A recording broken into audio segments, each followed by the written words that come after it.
Welcome to the Variable Y Minute. Thank you guys so much for joining me tonight on this Tuesday evening. I hope you all are doing well. I'm doing great. Thanks for asking. I would like to apologize for missing last night's show. It got a little late as I was finishing up some work, and I was going to try and put the show out last night, but I didn't want to leave you guys any poor quality, so I figured, okay, like I said, it's a little bit late, so I can come in front of them tomorrow fresh and ready to go and ready to give them more of this variable Y minute that they love so well. So here I am tonight. Now, tonight I want to talk to you guys about something that is probably making its rounds because of this weekend's basketball. Again, like pretty much every single game, the NBA playoffs have just been phenomenal basketball. They have just been played like basketball at its height.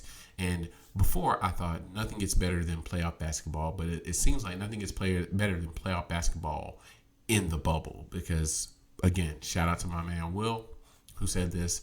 And Will's one of my friends. He'll be on the show eventually. But he was saying, hey, this is probably going to be the best basketball we've ever seen because guys are going to be without distractions because they're going to just be in the bubble. So all they're going to be able to do is concentrate on basketball and building team camaraderie. And it looks like he was a genius because all we're seeing right now is some of the greatest basketball we've seen in a long time from people we didn't expect it from Donovan Mitchell. We all thought that he was just a volume shooter, but it turns out he can be very efficient and be a great scorer. From Murray on Denver, we all thought that he was just a three-point shooter, but it turns out he can be pretty efficient with the ball as well. Dang on it. Michael Porter Jr. I think that's his name. Porter Jr. He is balling out right now. We thought that maybe if he can recover from his injuries that he had in college and some of last year, he could turn into a great basketball player. So we've seen great basketball all the way around, even in some of the series where the teams were completely outmatched, like the Indiana series against Miami. Even in that series, they played phenomenal basketball.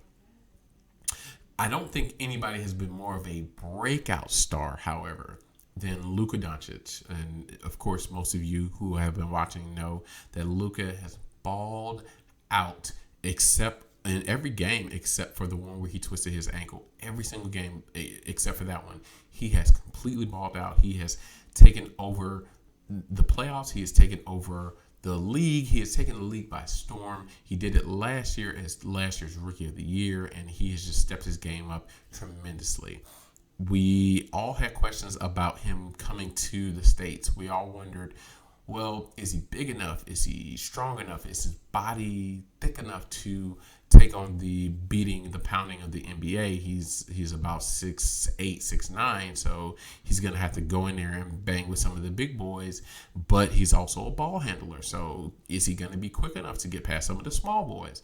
But it turns out that he is every bit as good as the Fran Fraschillas and all the international scouts said he was. He is a once in a generation type player, and the NBA has him, and we're watching him right now, and we should all be so excited to watch him. With that being said, as some of you know, maybe not all of you, but as some of you know, Luka Doncic was, even though he plays with the Dallas Mavericks right now, Luka Doncic was drafted by the Atlanta Hawks, number 3 overall in last year's draft.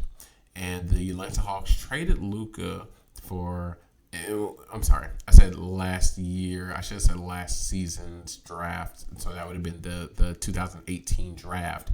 And then his first season was 18-19, excuse me. So, because of course, Zion Williamson was last year. So let me take that back. So Luka Doncic was drafted 2 years ago. Last season was his first full season, and this is his second season. So he was drafted by the Atlanta Hawks.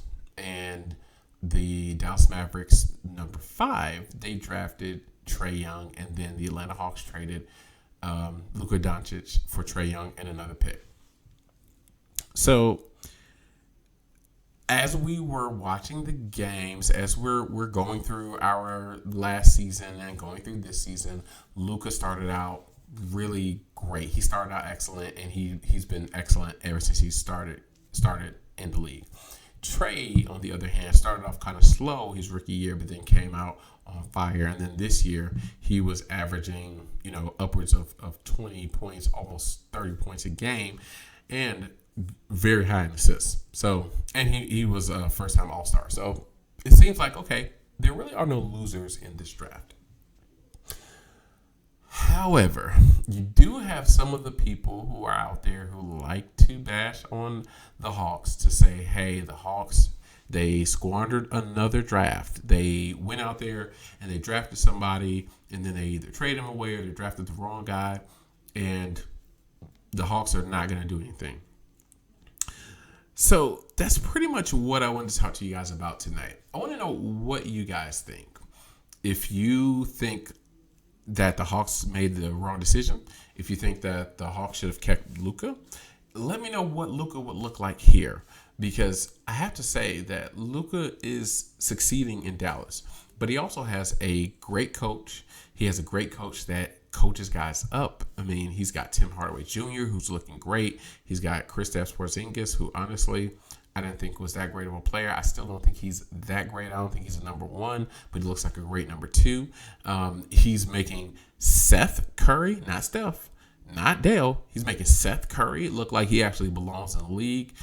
He's made JJ Barea look good. He got Dirk his championship, where we all thought Dirk was never going to get one. So he is a fantastic coach. Rick Carlisle is a fantastic coach. So with fantastic coaching, Luka Doncic is looking like just an otherworldly star. With what we don't know to be more than average coaching, how would he look here in Atlanta? And would Luka have enough around him with John Collins and Taurean Prince last year, and Kent Bazemore last year? I'm like, no, all the guys who were on the team last year, or Clint Capella this year. Would these guys be good enough for Luka to elevate them to the playoffs like he did the Dallas Mavericks? Because let's face it, the Mavericks were floundering for a few years. Obviously, they were drafting number 5 overall. So would these guys be good enough for Luka to take them to the playoffs? Or if we would have drafted Luka here, would he just be another good player on a bad team, and everybody would look at Dallas and say, man, we should have drafted Trae Young? I don't know. But I would love to hear what you guys think. My personal thought is, I think this is just year 2 for both guys. I think it's still a little early to tell. Who knows if they continue to build this team like it looks like they're trying to build this team. If they surround Trae Young with a bunch of shooters, if they make this a perimeter-oriented team, then it could be a team that's won a championship. We've seen it happen before. And I know until that point, we all thought, oh, this will never happen. You got to get some big men. You got to get somebody who goes out to the paint. Well, we saw that in its most infinite form. We saw that, or I guess not infinite, in its most organic form. We saw that in 2015 with the Golden State Warriors. So, and for all intents and purposes, this Atlanta Hawks team looks like it's being built like those same Warriors. So we still got some years to go before we can actually say yay or nay if this is a good idea. So maybe I'm an optimist, guys, but I would still like to think we got some time before we can decide whether or not this was a bad move. So I'm going to say the jury's still out. Let's see. Let's give Trae at least 2 more years. If he can't make the playoffs by year 4, then maybe the Hawks got hosed. I don't know. But would love to know what you guys think.